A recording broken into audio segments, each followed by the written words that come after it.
Man, do I have the most colossal of good news for you guys in English class. We only have 2 more weeks, counting this week, of English grammar for the rest of the school year.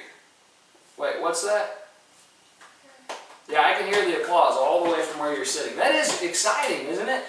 We have 4 days of instruction this week, 1 day of instruction next week. We are going to have 1 day of review next week and 2 days, because I'm gracious like that, for you to take the test, or in the case of 7th and 8th graders, 2 tests like you did last time, and you are done with English grammar for the year. Now, speaking of tests, if you haven't turned your test in to me yet, make sure you do that. Those were due on Thursday, okay? And so I need those. I'm not going to count anything off. If you get them to me relatively quickly, I probably will if you hang on to them much longer. But make sure, guys, that you're meeting deadlines and taking pictures and sending to me of your tests. In the case of math, also, your homework. I'll talk more about that later on, and we'll get those things caught up too. But make sure you're taking pictures of your work and sending those to me, preferably via Facebook Messenger, because all the others have come through that way.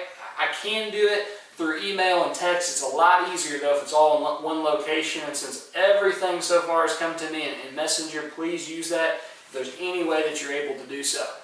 Outside of that, we are ready to move on. 1 more chapter starting right now. And that with which we're going to be dealing is spelling and troublesome words. Spelling and troublesome words. I don't think this is going to be a very difficult chapter, and here's why I say that. My 2nd grade daughter, many of you know her, Reagan, my 2nd grade daughter who goes to school with you, she came into the room as I was putting this stuff on the board, finishing it up, and she said, "Dad, we've learned that." And I thought, okay, this isn't going to be hard for my kids at all. Now, a lot of this stuff is review. We are building a little bit, by the way, above and beyond what 2nd grade has done. But the concepts, it's what even that far below you has already learned, and you've learned in the past too. So we're going to review Chapter 10 for 9th grade. Now, that's 9th grade. Chapter 10, 9th grade, spelling and troublesome words. I will give you a heads up as far as the other grades go. 8th grade, Chapter 17 and 14. Chapter 17 and 14, 8th grade, is going to be spelling and troublesome words. And then finally, 7th grade will be Chapter 16 and 13. 7th grade, Chapter 16 and 13. All right, spelling and troublesome words. And just like you've grown accustomed over the last 2 quarters, and now as we head into this 4th and final of the quarters, we've done things this way, in which if you'll just write down all of your notes, okay, that I give you, and you're welcome to copy things out of the book too. Then you can use the notes, not the book, but you can use your notes on the test, and you know that. However, I do want to remind you. So that with which we will be dealing today involves rules for spelling present tense verbs and plural nouns. How do you spell present tense verbs and plural nouns? Let's start with number 1. If ending in CH, SH, S, X, or Z, all that you do as a rule is add ES to the word, whether it's a noun or it's a verb. In the case of church, what would you do to turn that singular term into a pluralized one? Not too hard, is it? I know I could just put it on there in an easier way. I'm going to rewrite each of these, and there will be a reason that you see for later on. But if I want to pluralize church, all I do is just add an ES to it because that word ends in CH. Whether I'm using it as a noun or as a verb, the term brush, if I want it to be pluralized, okay, all I do is put it as an ES, okay, as an ES. So churches and brushes. I say for a verb, really that would be more for a noun, wouldn't it, in terms of being pluralized, because you would use the lack of an ES with a plural noun. But you get the idea. The thought's just for spelling, and of course if you're talking about nouns, you do pluralize it. But in the case of a verb, really adding whatever whatever is needed to have an S at the end is going to make it singular, interestingly enough, because remember the interaction between nouns and verbs and S's. Okay, what about the word glass? How do I spell that in terms of a plural noun? All I do is add an ES to it. Now don't let me lull you to sleep on these, okay? I know this is a kind of a tame, quite truthfully boring unit, but not everything about learning is just always going to be a blast, okay? Like my classes always are, right guys? That's right. Okay, so how about fox? All I do is add an ES. Why am I doing that with each one? Because brush ended in SH. Because glass ended in S. Because fox ended in X. So I put an ES on the end. How about buzz? In terms of a verb, buzzes. Okay? Because it ends in a Z. Alright, easy concept. So, number 2, if ending in Y, and this is important, the word is preceded, that Y is preceded in the term by a consonant, meaning a non-vowel, then you change the Y, and by the way, you see how I put each one in red over here to the left about what the rule is? Okay? I change the, if preceded, the Y is preceded by a consonant, I change the Y to an I, and I add a ES. So in the case of strawberry, I would have strawberries. And that's an I in there, and I'm kind of cramped for space. IES, okay? If I have city, with a Y obviously, to pluralize that word, I'm going to make the Y an I and add ES. If I have folly, a fool's folly, then if I have fools plural, then I could have fools follies. Change the Y to an I and add ES. That was hard. I mentioned fool, F-O-O-L, and then I was looking at folly, F-O-L-L. I was thinking, wait a minute, how would I? So that's why it took me just a minute. Number 3, if ending in Y preceded by a vowel, so not a consonant here, but there's a vowel that comes before it, like A, like E, and like A. Once again, all I do is just slap an S on the end of that word.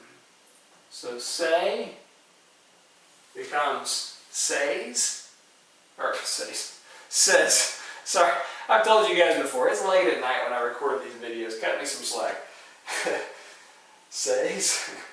Says, okay. B, 3B. Monkey. Hey, we're the monkeys. Possible to pluralize that, right? That was before my time, just for the record. So, M-O-N-K-E-Y. There's a vowel that comes before that Y, so I do not change the Y to an I as if preceded by a consonant. I just put an S on the end of the word. The verb, or it can be a noun as well, and monkey, and for that matter too. But play, and I'm wanting to pluralize it.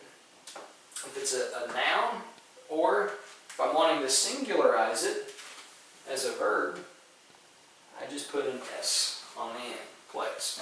Okay, pretty common stuff here. Now, number 4, here's where things start to get a little more challenging on these, but not extremely difficult. 4A, if you have a word ending in F or FE, and you're wanting to put an S or the equivalent on the end of that, okay, if you're wanting to do such a thing, what would I do in the legal system for the term bailiff? What would I do for bailiff? Well, that's one of those. If you'll look, I have 3 options. You're either going to put an S on the word, you're going to change the F to a V, and then just add an S, or you're going to change an F to a V and add an ES. This isn't just a hard, fast rule through and through. It can differ. But if you'll notice on each one of these in which there are multiple options, I've underlined, and I've actually put first too, but that first one I've underlined because that's usually the way you're going to see it, even though there may be some exceptions to that, as in the case of here and here. So in the case of bailiff, B-A-I-L-I-F-F, all that I'm going to do is just add an S to that. I'm just going to add an S to bailiff, and then I have pluralized it. What about in the case of safe? Okay, if I'm talking about that in which I hide valuables, a safe. What if I have two of them? I don't have saves, which is another word, but what I have is safes. You see, usually I'm just going to add an S to it and everything's going to be just fine. However, there will be cases, as in the word leaf. What do I do to pluralize a single leaf that is found on a tree or that has fallen from a tree later on in the year? Right now they're just budding out, coming out onto the trees. Leaf now, I turn into the F into a V, and I add an ES. Very similarly, what about life? L-I-F-E. I change the F to a V. And I rewrite the E, and then I add an S. Lives. So, it can work in any of these ways, these three, although primarily you're going to see in a word ending in F or FE, just put an S on the end. Number 5, if a term ends in O. If a term ends in O, what do I do then? Well, typically I'm going to put an ES onto the end of it if I'm changing its spelling. However, there will be occasions in which all I do is add an S. Okay, how about the word do, the verb? If I want to, in this case, if I want to get an S on it in the end, I don't just put DOS, right? I have to add something, and there I'm adding an E. D-O-E-S, does. What about in the case of tomato? If you like to waltz with tomatoes, how would I write out that prose? We're getting to musical in just a minute. How would I write out in pluralized form tomato? T-O-M-A-T-O-E-S.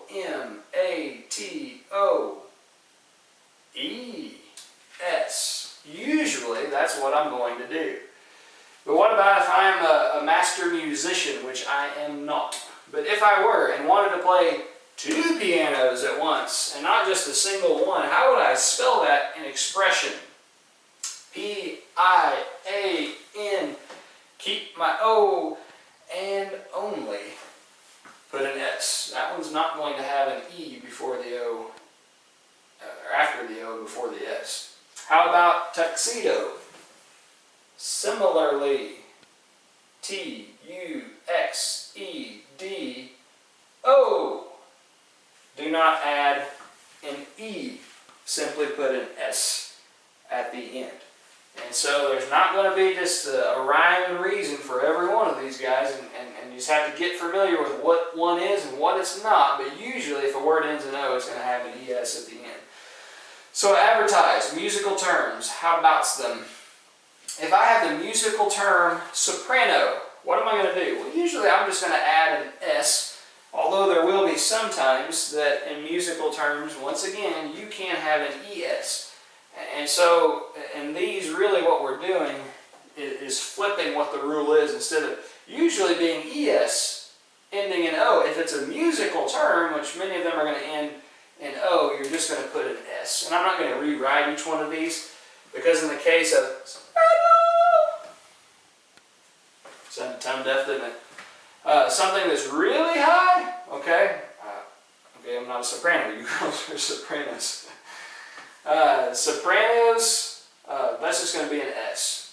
Okay, if they're the 3 amigos, or maybe in the case of some of us stooges who are singing a trio, 3 of us, just going to put an S on the end. If there are 2 people singing solos, that's almost like a contradiction of terms. Solo is 1, you know. But if there are multiple people singing solos, all that I do is just put an S at the end of the word. And that's true for all 3 of these. There can be times, though, okay, musical term, you might come across an occasional ES, but if in doubt, use the rule of S for a musical term. But for all other words ending in O, usually you're going to have an ES, but there are some of those, and maybe because of musical term in part.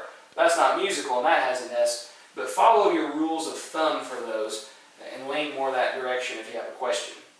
Number 7, if it's an ordinary word that you're wanting to change the spelling, and in the case of these two, they are both nouns, and actually this one can be used as a verb though. In the case of nouns, if you're wanting to pluralize these singular verbs, normally all you're going to do is just add an S to the end of the word. And thankfully, English normally operates that way, but it doesn't always do so. Number 8, if you have an irregular plural form, if you're dealing with an irregular plural form, meaning it's not normal or it's abnormal, okay, it's just going to be different the way that you pluralize it. What do you change about sheep if you have a single one, but you want to talk about a whole bunch of those animals? Guys, on that one, nothing changes. It just remains exactly the way that it is. That's interesting, isn't it? So sheep just stays sheep. What about the word alumnus? If you have somebody who went to a college, he or she is an alumnus, singular, of that school. But we often hear the word in this form. Alumni. Okay? Alumni. That's the plural form of alumnus. And so if you have many who have graduated from a school and have gone on from it, together, multiples of them are alumni. How about child? If you have more than one, do you say childs? Or do you say childi? I don't think so. You change that one, and I'll just rewrite, since I did it up here, sheep for that one, but you change this one into children. It's not children's, although that can be a plural possessive if it has an apostrophe between the N and the S. Okay? But you change child, singular, to children, plural.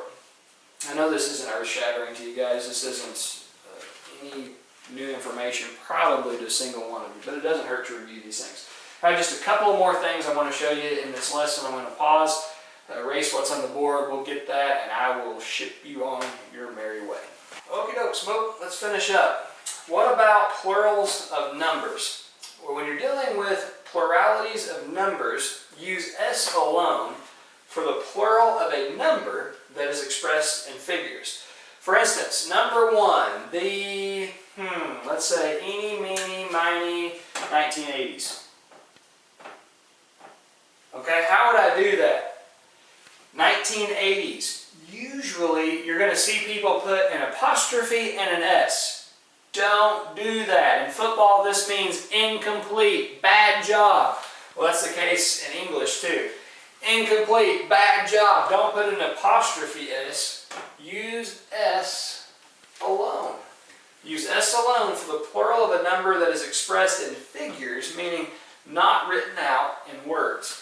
So the 1980s were the best years for a person to be born. Who came up with that sentence? What a smart person. I would agree completely. That's a genius, whoever it is who thought of that one. And in particular, probably 1985-ish would be about the best year that a person possibly could be born, just in case you're wondering. I don't know if you're interested, but that is the truth. Number 2, among the scores on the math tests were 3 100s. Well, because 100s, remember 3 syllables, I'm going to spell out, or I'm going to, not spell out, but I'm going to put in digits 100.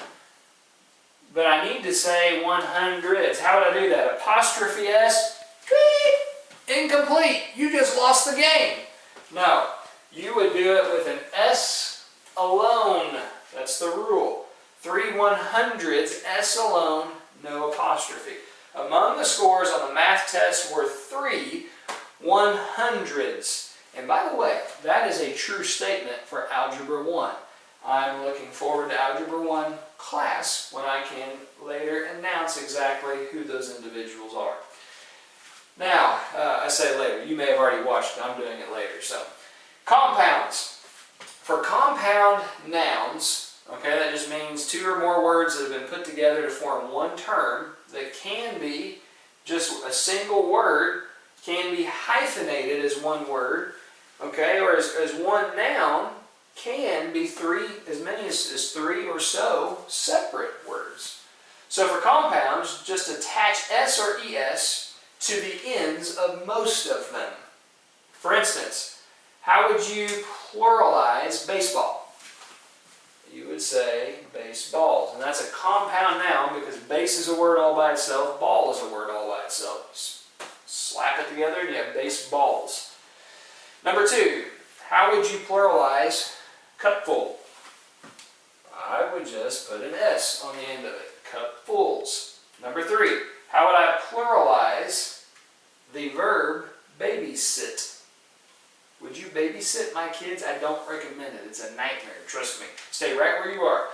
What would I do for that though, as far as I'm going to pluralize it? Just put an S on the end. And lastly, brainwash, and I know it's almost like a little space. Sorry if it looks that way. I don't intend for it to be. It's all just one crammed together word, okay? No space. Brainwash, brainwash. Now, what we can do with that, and what we must do with that, is put an ES on the end of that. And the reason, we still have a rule that we're following. SH, remember, look back at number 1, I believe it was, if I'm not mistaken, on a race, but number 1, SH, you had an ES.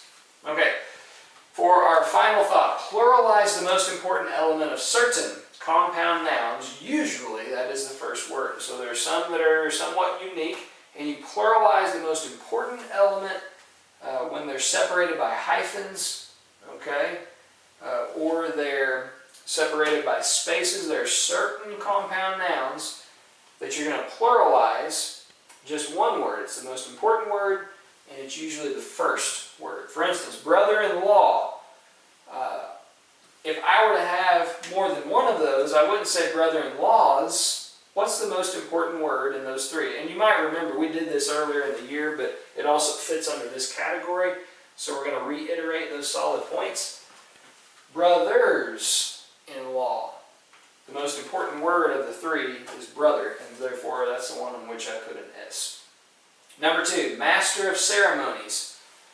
If I have a plurality of those, you wouldn't say master of ceremonies is doozy woozy poozies, would you? No, you would say masters of ceremonies, because the most important word is the person who's in charge of those events. And so it would be masters and not master of ceremonies. It would be masters of ceremonies. Okay guys, I'm done playing games. That's all I have. Pretty short and sweet lesson, so we'll pick up tomorrow in our last of 2 weeks of English grammar.